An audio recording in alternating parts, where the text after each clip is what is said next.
Oh yeah, hello. What's good, everybody? We're back once again, doing it. Season 1, Episode 2, Cobra Kai Strike First.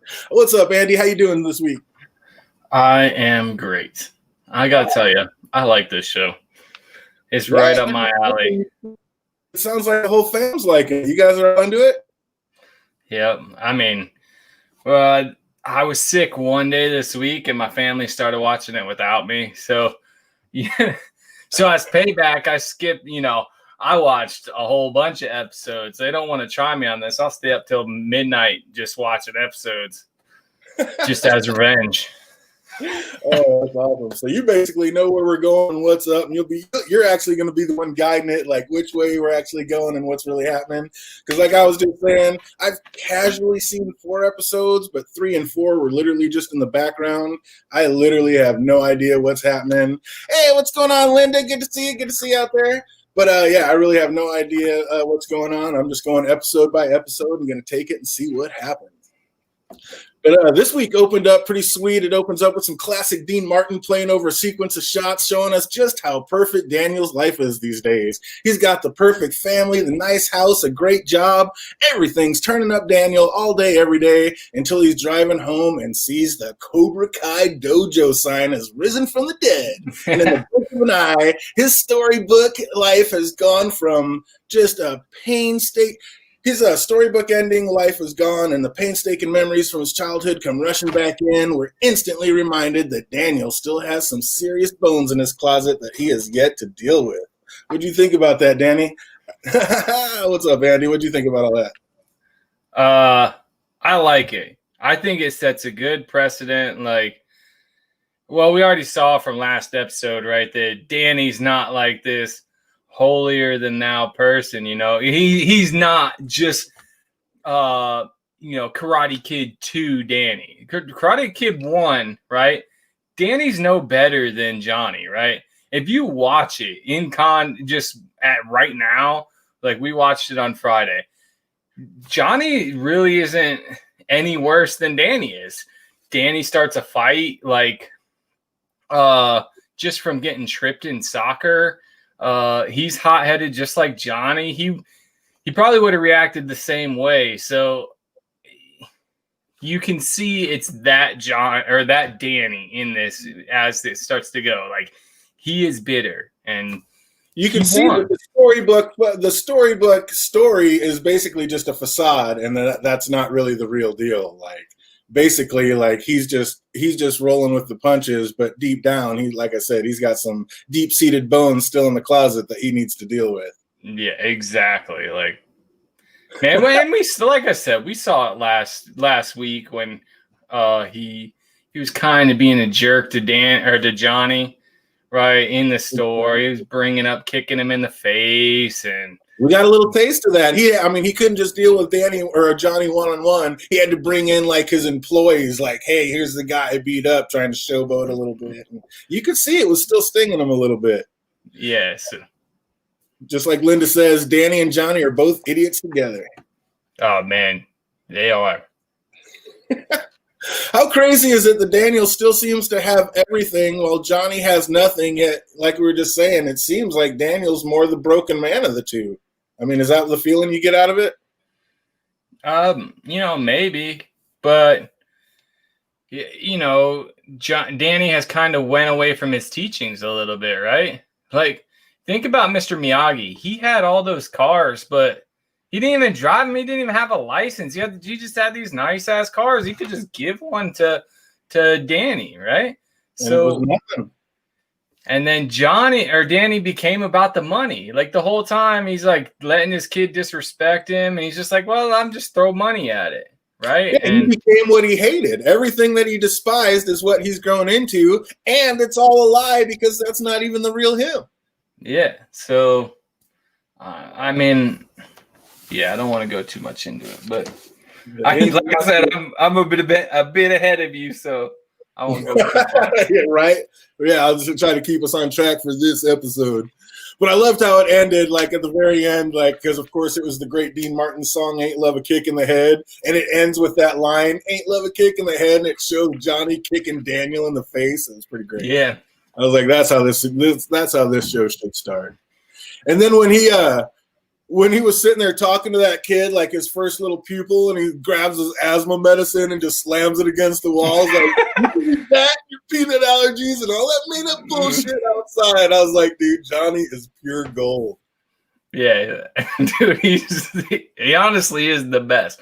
I'm not gonna spoil too much for you, but there's a great line later in the show that's along that lines. And once we get to that episode, I'm gonna let you know about it. How hard I freaking laughed at this just one line, because he's like someone right out of the 80s, right? He just took him out of the 80s, plopped him in now. The non-PC-edness of this show is golden. I love it. Yeah, like he's so raw and real. Like there's nothing fake. He has no idea what political correctness is. He's just Johnny, and it is fabulous. And they do it in kind of a perfect way. They don't say whether it's good or bad. You can still like Johnny, even if you're PC, like you're one of the people that are like, a PC person. You could still like Johnny for all the things he is and realize that he's just like rough around the edges. Right? It's because he's real. I mean, he may be kind of an asshole, but he's real with it. He's not even doing it to be a dick. That's just him. And you can kind of appreciate that. Oh, Linda R says, but aren't the flashbacks awesome, though? They really are, taking us all the way back to the real Karate Kid days. Oh, such a classic, great, great movie. And the way they're spinning this show off, it has been fantastic so far. Oh, when that kid, like we were just saying, like when that kid says, don't you think you're doing a lot of genderizing? And Johnny's like, what? Like he actually didn't even understand what the kid was talking about. Like had no clue. Dude, it's hilarious. I'm gonna spoil something for you. He doesn't know what Facebook is. Like he doesn't even know what it is. So he's just never even on. No social media, never on. So 80s, man, dude. That's why he had the boob tube TV and stuff, and like, dude, straight out of the 80s. Probably why he's drinking Coors and stuff. I don't know. Oh, dude, that and this whole show sponsored by it. But yeah, no, it's he plays this part so perfect. It's awesome. So he's like, hey, are you a customer here? No, he's just an illegal I picked up. He's helping me set up. I mean, yeah, like we said, he is just completely out the window. Everything. Dude, how funny is that scene, right? Because there's something way funnier in that scene. The dude doesn't even care that he's illegal. He just cares that like it's up to code, right? Yeah, just his job. He's like, oh, I don't need to know about that other stuff. Yeah, I just gotta make sure you're building safe. You hire all the illegals you want. I don't care. Like you just underage workers. Dude, that was so funny. I laughed so hard at that. That's what I'm saying. All the little details on this show so far are just priceless, dude. They just bring it home. It's absolutely fantastic. He's like, cool rattlesnake. It's a cobra. And we again see the stark contrast between Johnny's shit show of a life, but you knew what you signed. But you knew that when you signed the lease, right? And Daniel's perfect life, which is just, night and day. But is it really? I mean, I think we're going to end up finding out that they're a whole lot more alike than we ever thought they were. Yep. But at the party, we start to see some of the chinks in the armor. Like his daughter couldn't be bothered to even show up to that amazing event that seems to be like a yearly event. His son can't be bothered to pull his head out of the video game that he plays every day. It seems like the one constant seems to be a seemingly perfect wife. So, like, is that going to blow up in a big way by the end of this? Like, I can just see it now. Basically, one of the big twists is, like, how Daniel came in and stole Johnny's girl. Like, Johnny ends up stealing his wife by the end of it because she's, like, the perfect wife. That would be crazy. But it just, I don't know. It seems like everything's so perfect, yet we're starting to see a few of those chinks in the armor. It's kind of worse than that. Like, in a way. But I don't know.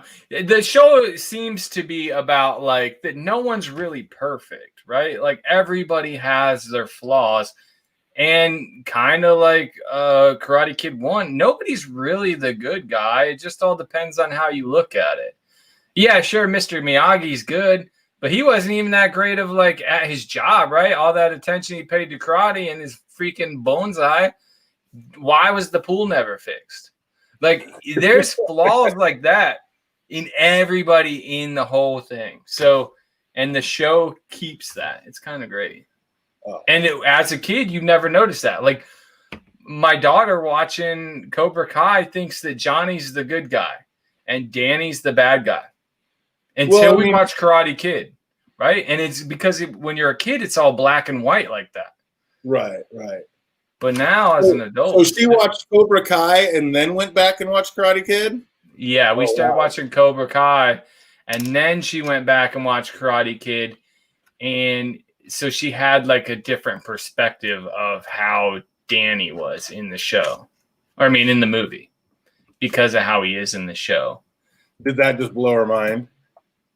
Yeah. When I told her, oh, okay, we'll watch the movie because Danny's the good guy. And she's like, no way. That's not true. Why is Danny mean to him if he already beat him up? Like, that's how she feels. That's awesome. I love that. So, yeah, that's great. She got to go back and watch all of them now. Just see the whole saga and how that all really got and came to be to this. Yeah. Oh, how great was that when the kid's phone rang and Johnny was like, what the hell? Do you hear that garbage? What the? Like, Guns N' Roses. Oh, Johnny is so priceless in each and every way, stuck in the 80s. You can't get enough of it. It's so great. It's so great. Oh, man. It's like, and then what about, I don't know, that's the other thing of like that twist when they're at the party and his wife called him the pretty boy blonde. He's like, well, I don't remember calling him a pretty boy blonde. Like, that's like a little leak into some psyche there, like a little Freudian slip going on. Yeah, it's I don't know. I think his wife is just like a rational adult. Like that's what as it goes on, you're like, oh, she's like the rational person in this whole thing. She's Mr. Miyagi. Right. That's just it. She almost seems too perfect. So I'm waiting for that other shoe to drop, but she almost I don't know. I'm only at the beginning of season 2, by the way. I haven't watched it all. So far into it. So Daniel comes home to find the real reason his daughter didn't make it to the picnic. And are you all wearing my bathing suits? What would you do in that situation? You come home, your daughter, didn't realize she was going to have all these people over, and then you realize all the boys are wearing your clothes. Like, I mean, do you freak out or you just play that one cool? How do you play that one in real life? I would lose my goddamn mind. Absolutely. I would lose it. Like... He was mellow compared to how I'd be. The one kid comes out. I forget what he said. Something in bong rips. I'd be like, what? Oh, dude, bong ripping and skinny dipping. Are you kidding me? Yeah, dude.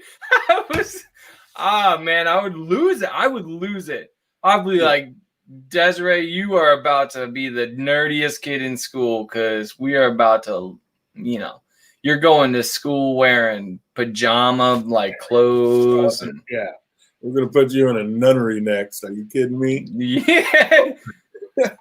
But on the flip side, you kind of look at it and like in a way, wouldn't you kind of be glad that like your daughter was home hanging with friends, so you knew where she was and that she was safe and kind of what she was doing, that everything was okay? No, I'm not that kind of parent. Like I'm cool with my daughter. Everybody had a friend that was mom or dad was kind of like that. That ain't me. Like, that ain't me. He's like, no, I you're did over here. And yeah, like I said, the kid's wearing my clothes. Like that's where you just snap. Are you kidding me? Yeah. Oh my goodness. Yeah, that's way too much. So Daniel does a little daddy reminiscing and makes up with his daughter, even inviting the new boy crush over. And of course, it has to be the asshole that's like right in the mix of everything. And it was, I don't know, that was such a great racist little dinner, like without even realizing, like, again, the non-PC of it, like, you're Japanese, you should love sushi. What do you mean you don't love sushi? Like, I was crying through that whole thing. Like, you guys are kidding me, dude. I didn't even see it like that. I thought, like, I was still reflecting on the, like, that Danny thinks he's Japanese because Mr. Miyagi's Japanese. So, like, he embraces the Japanese culture. So he's like, this is my favorite thing. Like, I'm going to show off, like, how I am. I don't know. I didn't see it like that, but that's hilarious. Dude, now I need to go back and watch it. Like, oh, do you like sushi? I don't like sushi. Sure you do. You like fish sticks? Yeah, I like fish sticks. You got fish sticks? Like, I'll take that fish. Because he said he doesn't like fish. And the daughter's like, you like fish sticks? And he's like, oh yeah, you got some of those? Like, Yeah, that's not fish. That's like processed greased goodness. That's not even. Yeah, I was crying through that whole thing. Like I said, the way they just throw PC out the window is just fantastic in this whole show. It's awesome. So then they make it into the lunchroom, and the modern day new kid love crush on the rich popular girl, and I really like how they're like interweaving the same story but in modern day times. oh yeah, and they do it brilliantly. They do it in a way that they'll get going, and you're like, okay, is this getting too much? And then the writers will realize perfectly that it's getting too much, and then make fun of themselves about it, right? Like you'll see as it goes. Like it gets to a point where they say, oh, like it's going shot for shot, and then they'll do something stupid like when you think it's gonna be another, same thing. And I like how they tie the mottos in, right? Like that's awesome. That's what we were talking about last week. Like, are they doing this on purpose? Are they writing like this on purpose? Or are they leaning into it? Or is it just bad writing that's working out right now and it's going to get super cheesy? Like, so far, so good. Like, it seems like it has a purpose and like it's going in a direction for a reason. It has a good 80s cheesiness to it, but it's aware of itself. Or self-aware, that's the word. So it like makes fun of itself. And that way it can lean into it even harder and just make it even better all the way around. So Johnny gets a call from his son's school guidance counselor, and we see just how much love is in that relationship. And like, what do you think happened between him and his son? Or do you already know and can't spoil that one yet? Well, I mean, he's a deadbeat dad, right? Like, we got that. Yeah. That's pretty much it. Like, he's just a deadbeat dad. So is it just a situational that he seems to be coming around to be like a dad/sensei to this new kid because he failed so bad with his own son? Or is it just because he can start punching and kicking things again to be a sensei and get back into karate? Like, how do you think that's going? Is he really going to feel for this kid? Or is it more just about him? We'll be able to talk about that next week. All right, there you go. It'll go into it. My man Andy with the non-spoilers. I love it. Even though that I'm sure most of the people that are watching this have already seen the entire season. Like, I'm literally like the only one still behind the ball here. But for those one or two people that are with me, we'll keep it episode by episode. Oh, man.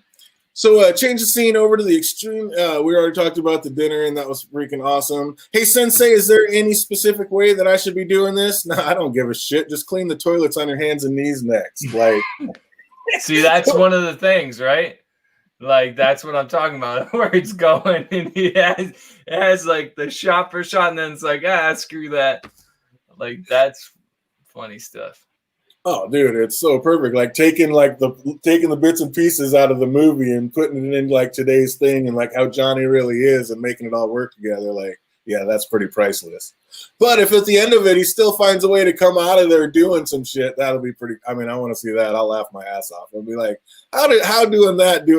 Not showing him the real right way to do it. Did he still come to the same thing Daniel did? But that'll be amazing if they find a way to tie that in.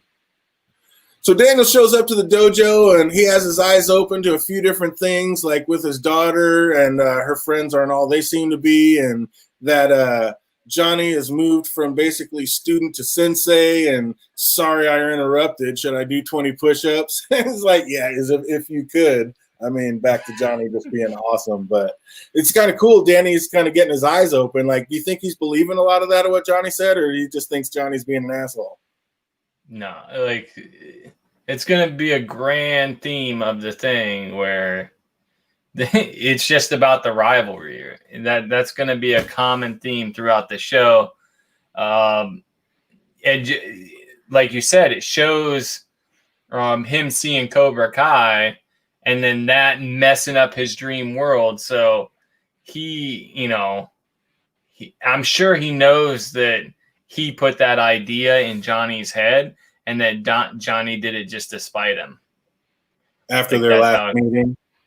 Yeah, because Danny does have that self-importance, right? Like, everything, even though what Johnny's doing, Danny gave him an idea, but it was like he's doing it kind of for himself, too, to, like, grow as a person. But Danny just sees it as... Yeah, and Danny just sees it like he's doing it out of spite. He's doing it because of Danny. Danny It's has all that about vanity Daniel. to him. Danny's whole Yeah, world revolves around Daniel. So yeah. yeah, that makes sense. I get it. And that's basically how it ended up. Daniel and Johnny part ways, but as Daniel looks back from his car, he looks up and sees Johnny staring back at him, and you just know that this lifelong rivalry is nowhere near being over. Like, you know, that's about to get on. So I can only imagine, like, especially the way they're kind of setting it up, like, I can see some real petty instances coming in, like real petty shit trying to get under each other's skin. So Oh, there's gonna be some real '80s shit too. Like the only way I can describe it is like '80s movie misunderstandings. There's gonna be a shit ton of those, and it's so great. Like that was like a common theme in movies back then, and that it happens over and over again. It's frustrating. It's frustrating when it happens, but you'll kind of look back on it and laugh like that's so '80s that would cause this big thing, like one little simple misunderstanding. And you'll see. I'm so excited to like get further in the show for you to get there. I can't wait till next Tuesday, pump it out and see what's happening. So yeah, you got me excited. Sounds like it's going to keep getting better. And like I said, the writing's cheesy, but in the right way, like they're doing it on purpose. And as long as it stays like that and they can lean into it, then I'm going to be happy and liking it. It can't be the number one show on Netflix and have this many people all geeked up and, not be all right. So yeah, I'm excited to get on to the next episode. Definitely ready to check that one out.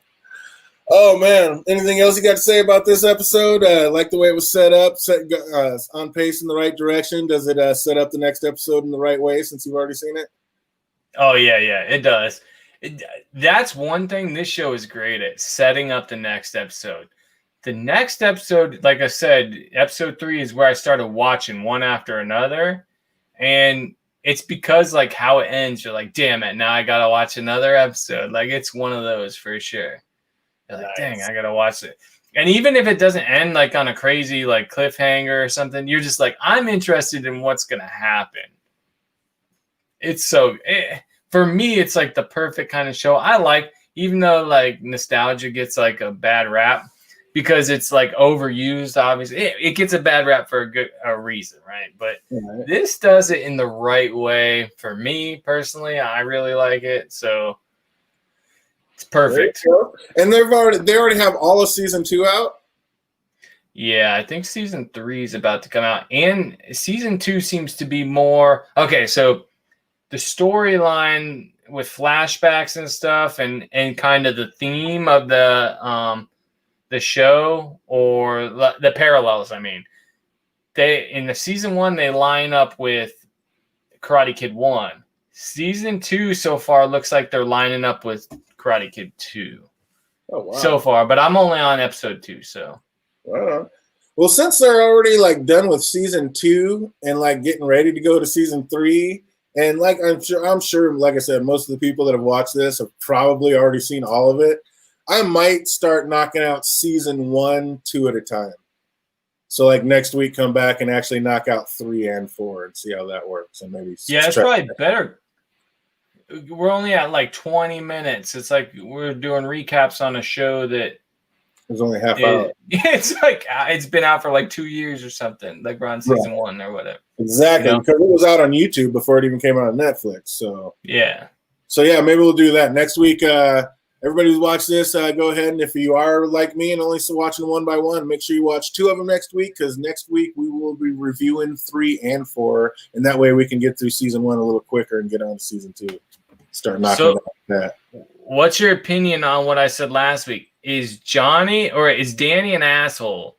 Like, do you think he's an asshole or not? I don't know how much of an asshole he is. He just seems super insecure. Right now, he just seems crazy insecure to me. I mean, for being a rich guy with a perfect family and a great house and a beautiful wife and seems to have just world by the balls, he could be a lot bigger asshole, that's for sure. So he still seems pretty mellow in that aspect. Like I said, he just seems super insecure with some unfinished business and some bones in the closet that he needs to deal with. But we'll see. It could get worse because, like he went to Johnny's. That could have gotten a lot worse there at the end when he did the face-off. But he basically just said, hey, don't be beating on kids. Stay away from my friends.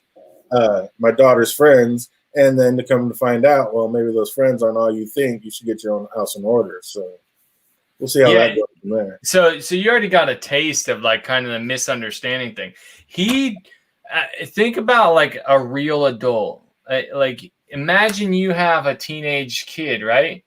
Are you gonna believe an adult, even if it's like someone you didn't like as a kid or had a rivalry with, or are you gonna believe this shithead kid? Like, why would you not immediately believe the adult? Like, not to say your daughter though.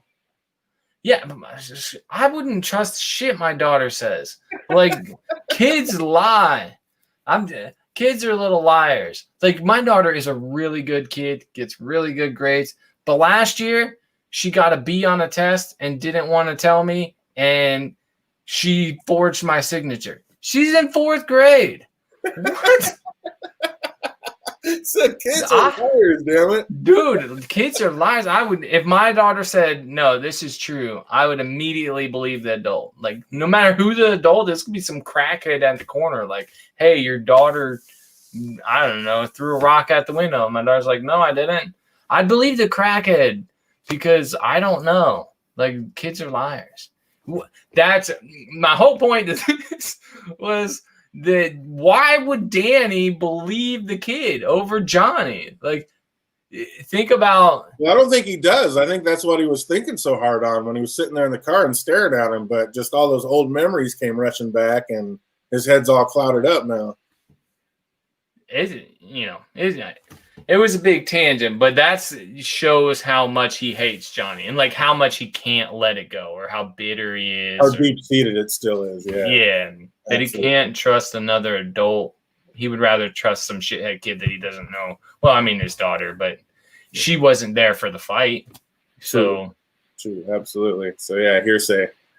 All right, yeah, I'm glad to get into it, and yep, next week it's going to be episode 3 and 4, so we can scoot right through the season 1 and get on to season 2 since season 3 is right around the corner. We got to get it on. Plus, we got some other stuff. I got to get Andy into Umbrella Academy and the boys and everything. I already watched Umbrella Academy. I just haven't watched season 2. I thought I made you watch Umbrella Academy. You might have. Like I said, I only saw one. I haven't even started watching season 2 yet. I'm going to do it episode by episode and do it live. So, yep, got more to come.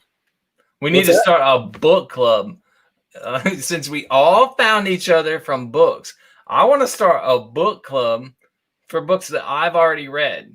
Yeah, there you go. So you have the time, yeah, because I'm making 4 videos a week and going live and trying to get all these series. I got time for another book. Actually, I just read a book, so I just knocked one out. Just finished one. Wait for another one. Look out. Wait, you read a book? What book? All you read is Game of Thrones. That's it. I actually just read, sitting right there, Mary Trump's PhD book, Too Much and Never Enough. Was it good? It basically reiterates everything you already basically know and gives a little more depth in why situations are why they are. But yeah, it was a fun read. It was a quick little fun read. But we don't talk about that stuff on the show. We keep it apolitical around here and all about movies, fun, and good shit. So, yeah, I want to thank everybody that stops on by and watches this later. And we'll be back. We're going to try to get it, if Andy can do it, trying to make this happen about 6 o'clock maybe on Tuesdays. Just try to make that the set time so people know and can be ready for it. What time we started today? Yeah. Yep, I can do that. Yep, 6:15 right in there. So I can get up and work out. There you go. That'll be the set time. So we'll just plan on that. And next week, it's going to be episode 3 and 4. So until then, hope everybody has an absolutely fantastic rest of the week and a great weekend. Until we see you next time, be easy.